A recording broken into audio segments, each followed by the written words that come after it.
Ah, uma coisa importante ainda sobre o Bitcoin que eu não falei, que eu vi ali na hora que o Leandro estava explicando, que me veio à mente, é o seguinte, ó. O que eu achei interessante é o seguinte, ó. O povo não esperou o preço chegar na zona de retração para efetuar venda. Tá? Não esperou. Não esperou chegar aqui, ó.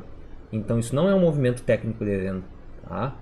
Ó, o pessoal não esperou o preço chegar aqui, ó. A chegada do preço aqui, eu acredito que se o preço chegasse aqui e fosse vender, lembra que eu falei para vocês que se chegasse o preço aqui por volta dos 50, 51, eu iria vender parte das minhas posições? Porque aí eu acredito que se o preço vier aqui testar, ele pode começar a fazer esse movimento e vir aqui buscar o fundão, tá? Espelhando esse movimento aqui, ó. Esse movimento aqui, espelhado aqui, tá? Vindo para baixo. Mas o pessoal não esperou. O que venderam antes, né? O pessoal deve usar nos mouses, quem usa isso, tá? Quem faz essa... Quem faz isso antes do tempo, né? É o seguinte, hoje eu tava aqui na casa do Leandro e o mouse, meu mouse sem fio, né? Esse aqui, ó, meu mouse sem fio, né? Tinha acabado, eu achei que tinha acabado a pilha, né? Eu pedi pro Leandro pilhas, aí ele me deu uma pilha. Quando eu fui pegar o pacote aqui, ó, eu lembrei da pilha que muita gente usa no mouse, principalmente em cripto, que é essa, deve ser essa pilha aqui, não é possível, ó. Alfacel. Alfacel. O cara já bota uma alface dentro do mouse. O que acontece? Vende a alface as posições antes do tempo, né?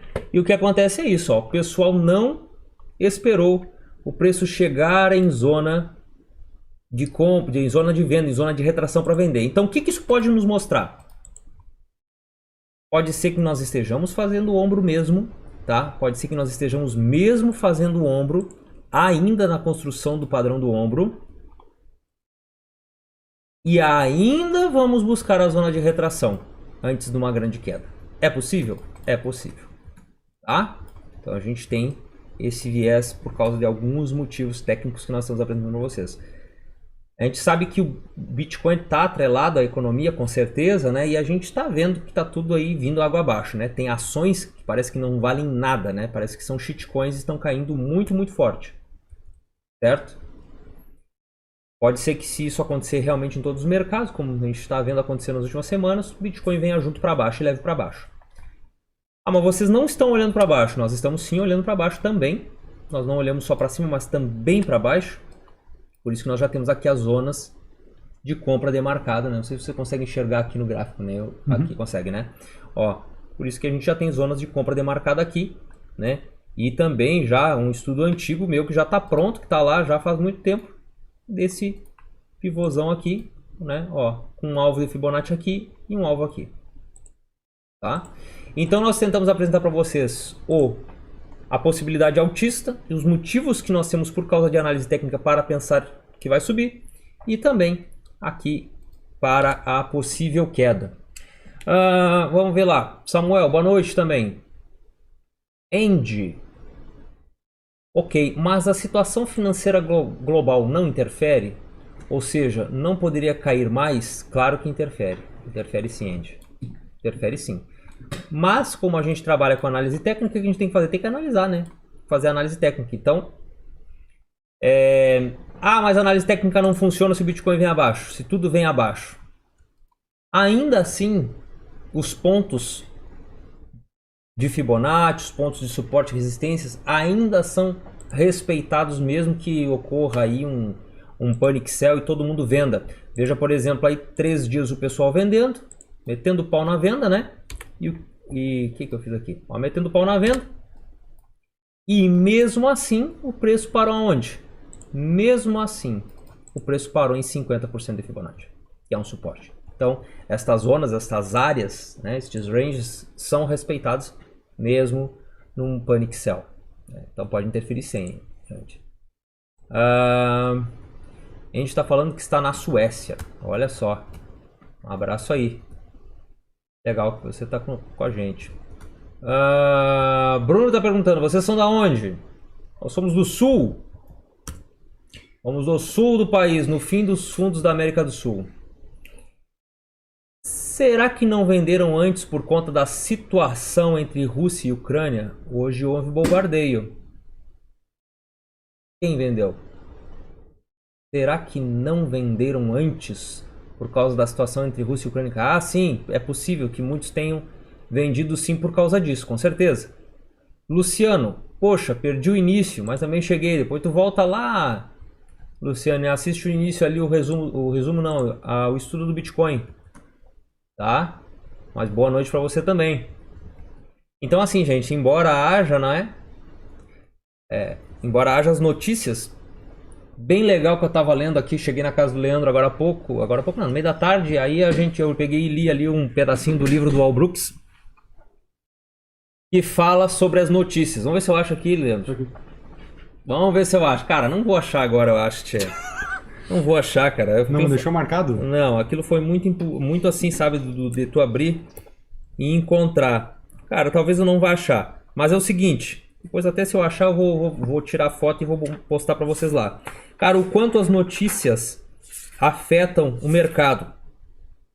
E o que o Al Brooks ele falou que é o seguinte, tu tem que operar aquilo que tu te propõe. Se a análise técnica, cara, os gráficos vão mostrar para você as coisas ali e o gráfico já ele mostra e desconta tudo, tá? Já tá tudo lá. Tá tudo aqui no gráfico, né? E aí o cara falou, né? Será que eu tenho que operar notícias? Cara, para te operar notícias é complicado porque geralmente as notícias elas já estão precificadas. As notícias elas já estão precificadas porque quem tem a grana para mexer e mover o mercado, já moveu, já mexeu, já soube da notícia e já foi embora. Tem que sair agora, quem tem que sair já saiu. Né? A gente sempre vai ouvir a gente vai ouvir com delay a notícia demais. E um ponto importante é o seguinte, né? Por mais que tu assine o melhor dos melhores serviços atuais que pode ter de notícia, uma Bloomberg que vai custar um valor bem elevado, ou um próprio Valor Pro, pessoal, existem estruturas de HFTs, que são robôs de alta frequência. O que são isso? São robôs programados pelos grandes players para quando eles têm o dado da notícia, eles já disparar uma ordem de compra ou venda.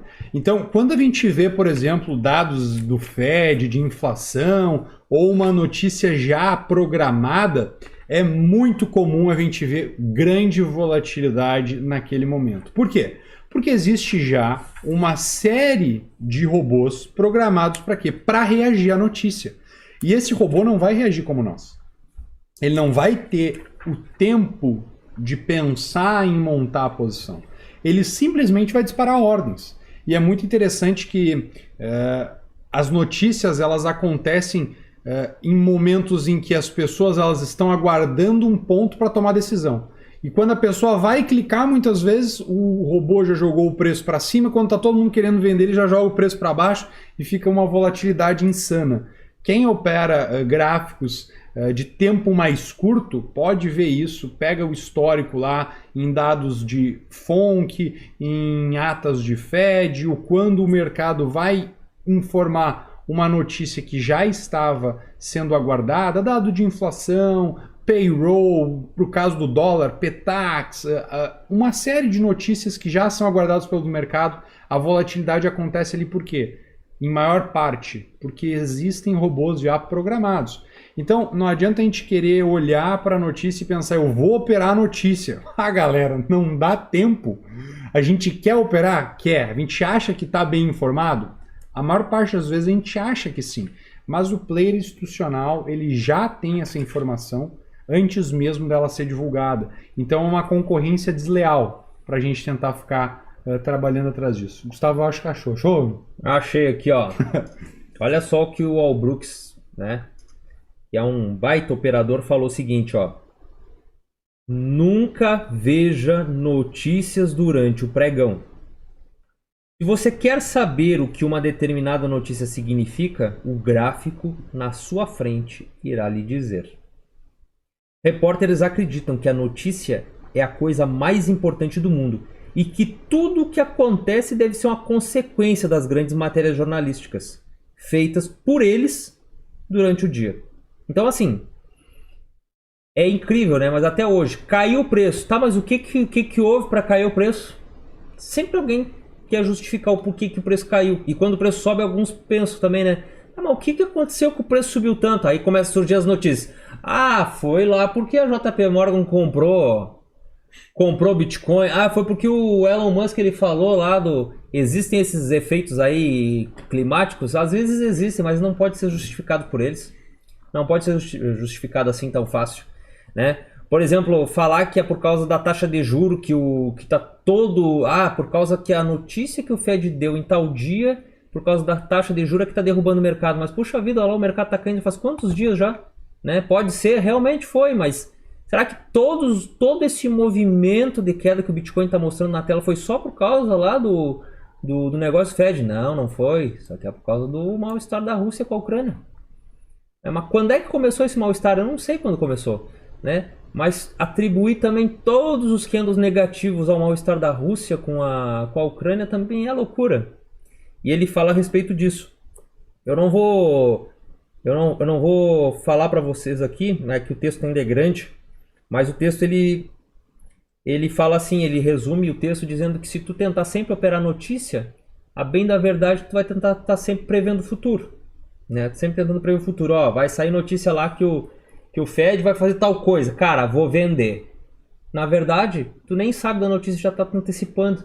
E aí é o que muitas pessoas fazem, se antecipa uma coisa que ainda nem se concretizou, né? Então, pode ser que aconteça isso mesmo. Pessoal, e um ponto importante é a gente lembrar que o quantas e quantas vezes a gente vê um balanço saindo positivo e o preço caindo, ou uma notícia que era para ser um reflexo negativo, o preço, em vez de cair, sobe, ou o oposto, como eu comentei. Então, não adianta a gente tentar prever. O melhor, no caso da estrutura de preço, para quem observa, é tentar ver. Tem mais ordem de venda, vai cair, tem mais ordem de compra, vai subir.